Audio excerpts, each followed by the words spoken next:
जय श्री राधे कृष्ण। आप सभी का हमारे YouTube चैनल पे बहुत बहुत स्वागत है। आइए सुनते हैं आश्विन मास कृष्ण पक्ष चतुर्दशी तिथि मासिक शिवरात्रि व्रत की कथा। हर माह के कृष्ण पक्ष की चतुर्दशी तिथि के दिन मासिक शिवरात्रि का व्रत किया जाता है। इस दिन भगवान शिव का पूजन किया जाता है। जो भी भक्त सच्ची श्रद्धा के साथ इस दिन भगवान शिव जी का पूजन करते हैं, इससे भगवान भोलेनाथ अति प्रसन्न होते हैं और अपना कृपा प्रदान करते हैं। देवों के देव महादेव भगवान भोलेनाथ एक ऐसे देव हैं जो कि अपने भक्तों के ऊपर थोड़े से जल से ही प्रसन्न हो जाते हैं और अपना कृपा बरसाते हैं। मासिक शिवरात्रि के दिन इस दिन भगवान का पूरे विधि विधान के साथ पूजन करना चाहिए। शिवरात्रि के व्रत में रात्रि में पूजन करने का भी विशेष विधान होता है। रात्रि में 4 प्रहर भगवान शिव जी का पूजन किया जाता है।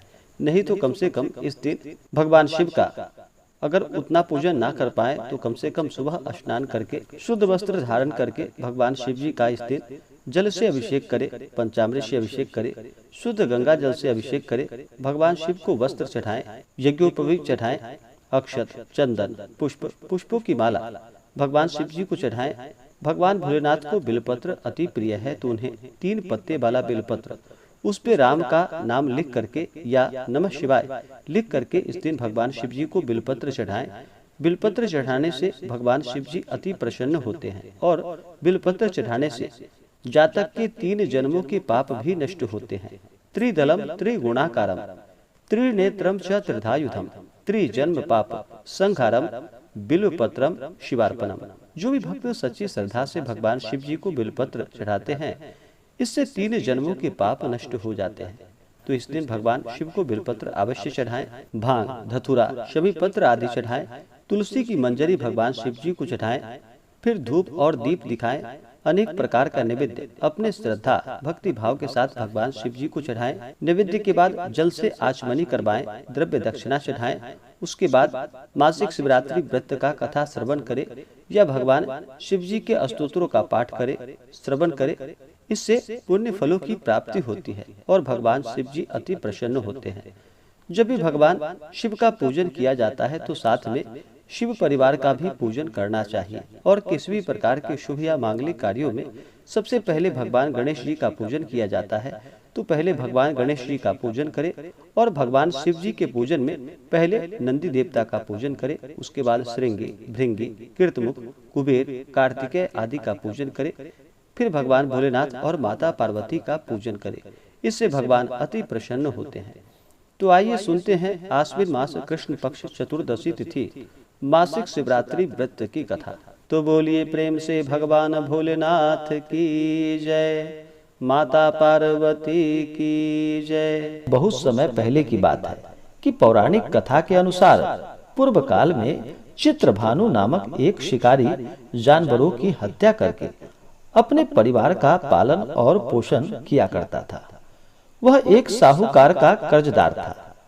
समय पर ऋण न देने के कारण साहूकार ने शिकारी को बंदी बनाकर अपने शिव मठ में डाल दिया। संयोगवश उस दिन शिवरात्रि थी।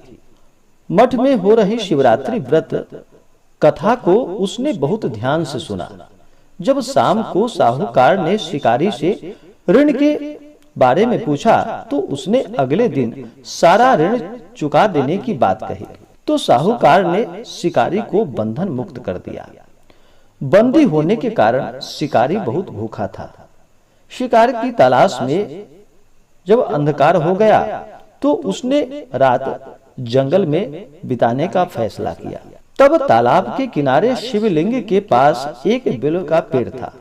वह उस पेड़ पर चढ़ गया और चढ़कर रात बीतने का इंतजार करने लगा। पड़ाव बनाते समय शिवलिंग पर ढेर सारे बेलपत्र टूटकर शिवलिंग पर गिरते गए।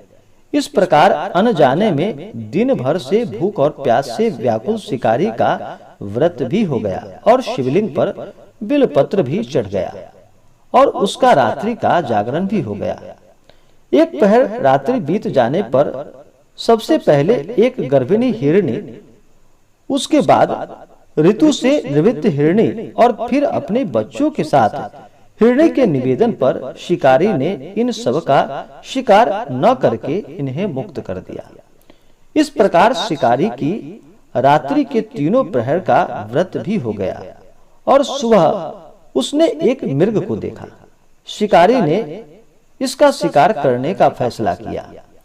इस पर मृग ने कहा कि हे शिकारी, यदि तुम मुझसे पहले तीनों हिरणी का शिकार अगर किया हो तो मेरा भी शिकार कर लो, परंतु आपने जैसे उनको जीवन दान दिया है वैसे ही जीवन दान देने की मेरे ऊपर भी कृपा करो।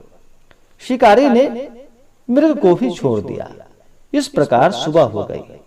उपवास, रात्रि जागरण तथा भगवान शिवलिंग पर बेलपत्र चढ़ाने से अनजाने पर ही उससे शिवरात्रि की व्रत पूजा पूर्ण हो गई। इससे शिकारी को मोक्ष की प्राप्ति हुई। जिस प्रकार भगवान भोलेनाथ ने अनजाने में ही उस शिकारी के बेलपत्र को स्वीकार किया और भगवान ने उसे सभी प्रकार के सुख और समृद्धि तथा अंत में मोक्ष को प्रदान किया। हे भगवान भोलेनाथ, आपका जो भी भक्त सच्ची श्रद्धा के साथ आपका व्रत करे, आपका पूजन करे, हे भगवान भोलेनाथ, आप उनकी सभी इच्छाओं को पूर्ण करना और सदा सुख और समृद्धवान उन्हें बनाना। तो बोलिए प्रेम से भगवान भोलेनाथ की जय, माता पार्वती की जय। इसी प्रकार से जो भी भक्त सच्ची श्रद्धा के साथ शिवरात्रि का व्रत करते हैं तो भगवान शिव जी अपना कृपा प्रदान करते हैं। तो आशा करता हूँ कि यह जानकारी आपको अच्छा लगा हो। ऐसे ही ज्ञानवर्धक जानकारियाँ प्राप्त करने के लिए हमारे इस चैनल पे अगर आप नए हैं तो चैनल को लाल बटन दबा करके सब्सक्राइब करें, साथ में बेल आइकन घंटी को दबाएं ताकि मेरे वीडियो का नोटिफिकेशन आपको समय से मिलता रहे। वीडियो को लाइक करें, शेयर करें। सुखी रहें और स्वस्थ रहें। जय श्री राधे कृष्ण। धन्यवाद।